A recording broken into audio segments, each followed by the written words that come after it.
G'day, I'm Scott Murray from Dragonfly Digital, and today I'm going to show you how to make your gallery images clickable and more.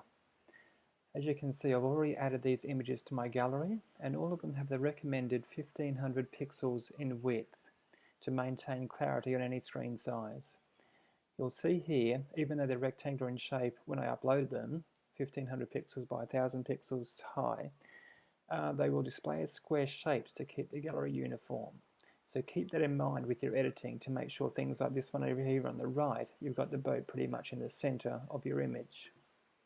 On a side note, Squarespace will create 7 image sizes of each image you upload, ranging from 100 pixels to 2500 pixels wide.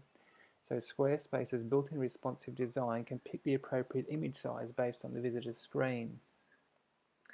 So what we're going to do today is make this image here clickable. As you can see, once I click through this one here now, it's going to bring up the image here in a lightbox, and you won't see on your screen there, no, it won't scroll down for me, but down beneath there, it also has the heading and some information about it as well.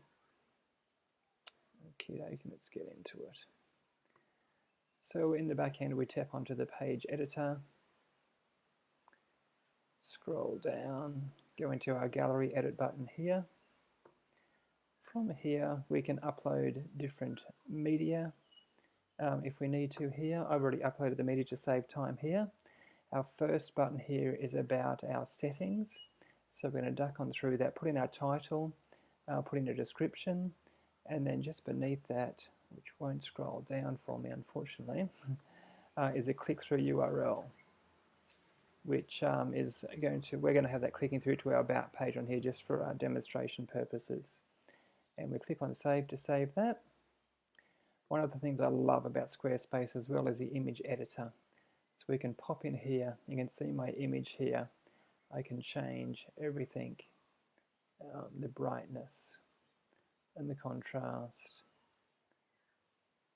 So I can make the image look quite different if I need to. And the saturation as well, I can bring that right down to black and white if I want a more dramatic effect there, or highlight every single piece of color in there.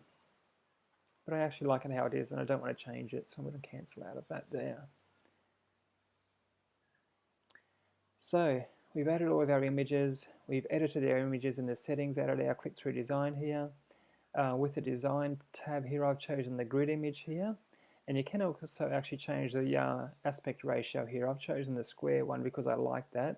You can also choose a 3:2 standard, which will be the same aspect of what the images are, so it'll give a more rectangular image. Okay. And I've asked it to crop the images to keep it to the aspect ratio and show the title here so that you can see underneath that what it is there. You can also choose how many thumbnails per row it shows. I've chosen 4 because I've only uploaded 4. And the next one down is padding. You can also add padding around the gridded images. So I've got 20 pixels around each image there. The one beneath that you can't see is a lightbox option. So like I showed you before, when you click on that rusty one there, it'll pop up into a lightbox. And beneath that, the lightbox overlay has a light or a dark option. I've chosen the light option, and there's another option whether we open links in a new window or not, so I've chosen that as well. So I'll go ahead on the bottom right here and apply that. Okay, and save the page up here. So now we have Rusty over here that we want to make that clickable to another page. So we click on that there, we can now watch it's going over here to our About page up there. Okay, so you wouldn't obviously send it to your About page, you would send it to a page that has links in it to the gallery, where like the item, where you can sell the item in different sizes, shapes, finishes, all that kind of stuff, or whatever link you require that to be. And that's pretty much it for galleries today. So if you have any questions, please let me know. Otherwise, I'm Scott Murray from Dragonfly Digital, and I'll be talking to you soon. Thanks, bye.